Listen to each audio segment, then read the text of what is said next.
Amitako bile, apet Wajaje chamaste na apet chiglus papelo. Richard Ironclad imachapelo na Lakochaje ki makahanska imachapelo. Lecha kahisi de mata Mila Utapi ka Tioshpa mata. I want to thank Oglala for inviting the staff from the natural resources to come here today to share some of the things that we're doing there at our office. And I've got Dennis Yellow Thunder here.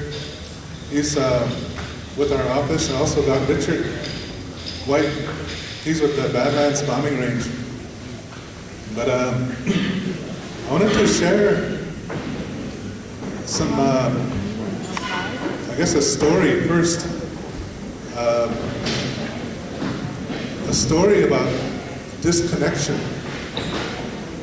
Because a lot of what I've seen here earlier, it's about disconnection. Disconnection from the earth. Disconnection from the natural world. From the spirits. But the story I wanted to share is actually about Billy Mills. I met Billy Mills about 20 years ago on the Navajo reservation. They were having the Navajo Olympics there, and I was living down there with my wife, and I heard he was there, so I went to see him. And I never met him before. So I went there to this community, and he came up there. When he seen me, he came over to me and he shook my hand.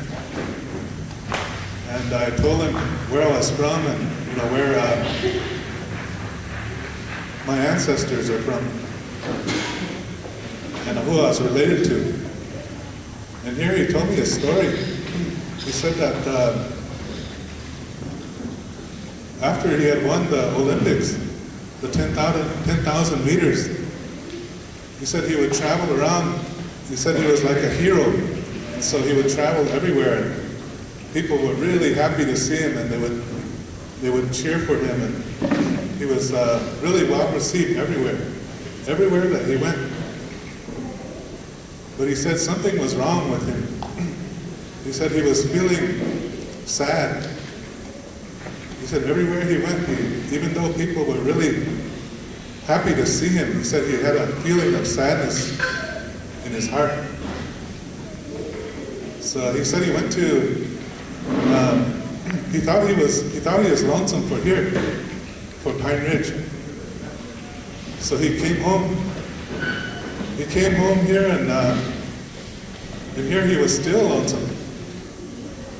Even though he came here and he's with all his relatives, he was still lonesome. And so he went to Frank Foolscrow and asked him took some tobacco and asked him for a ceremony. And so they had a ceremony for him there. And when the spirits talked to Frank Foolscrow, they told him, they told him that he wasn't lonesome for his relatives here on Pine Ridge. He said what he was lonesome for was the earth. He had been away from the earth. He had alienated himself from the earth. And so they told him, some things to do, to get back into in relationship with the earth again.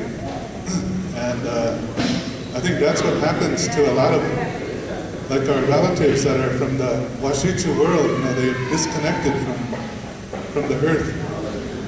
And whenever you feel disconnected from the earth, you violate. It's easy to violate the earth. But the second story I wanted to share with you, because as Lakotas, we learn from stories. And I always share stories with my Takojas. I got seven Takojas, and I also want them to have clean water also. for the future. And I think that the story I wanted to share was actually from the Hopi people. The Hopi people live way up on these mesas in the southwest. And they say that if you go straight down through the earth, you go straight down, and they come up in Nepal, where the Dalai Lama comes from. So they share that same place, and they have the same kind of customs. They're real peaceful people. But there was a man there, his name was Tasnaheca, and after World War II, he got a message from the elders, from the Hopi elders. One side note of the Hopi people is they refused to let their children go to boarding school. And so they were sent to prison. They were the first prisoners, one of the first prisoners on Alcatraz Island were Hopi people, because they refused to send their children to boarding school. And anyway, the Hopi people have a story, and it talks about the beginning of time. They said at the beginning of time, we were all gathered underneath that tree. They said this sacred tree. And he was talking about all the different colors of man, the black people, the white people, and the red people, our people, and also the yellow people. But he said all these people were given a gift. They were given a gift of, and they were given instructions. And the Lakota people and the Hopi people, the people down in South America, all the indigenous people were given a gift also. And this gift that they were given was the gift of the earth, the stewardship of the earth, taking care of the earth. And the white people, the Wajaje people, they were given the gift of fire. So everything from the Wajaje's culture has to do with fire. All these lights right here, they have the fire at the center of them. And they also, the internal combustion motors, there's a fire at the center of them. And then they spread all over the world like fire. And so that's their gift was a fire. And again, the Creator told them, not to abuse that gift. And the yellow people were given the gift of wind. So everything in their culture has to do with the wind. That's where the kites come from, and that's where whenever they do the what they call it, meditation and breathing, they all comes from the yellow people. And then the black people, they were given a gift too, and that gift was the water. And so everything the ceremonies that they have comes from the water. And they got blood plasma. Blood plasma comes from, was actually discovered by a black man. And that's primarily a water. So all these things, they're about our connection to the Creator. And so I think that some of our people have forgotten about that connection. And that's why, we have all this destruction.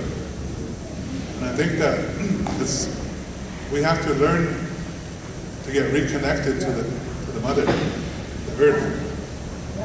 And I think it has to do with our creation stories. Our creation story, talks about Uchimaka, Mother Earth. But in the Wajaje's creation story, they don't have that in there. They talk about dominion over everything. And so whenever you have dominion over everything, it's easy to destroy things. It's easy to abuse things.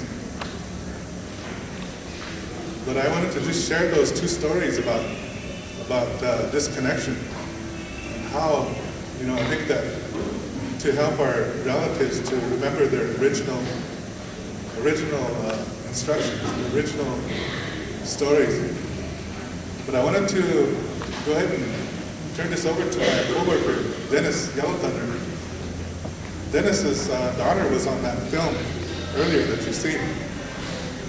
And he's got a lot of good things to share. He's been with our office for about 3 years now.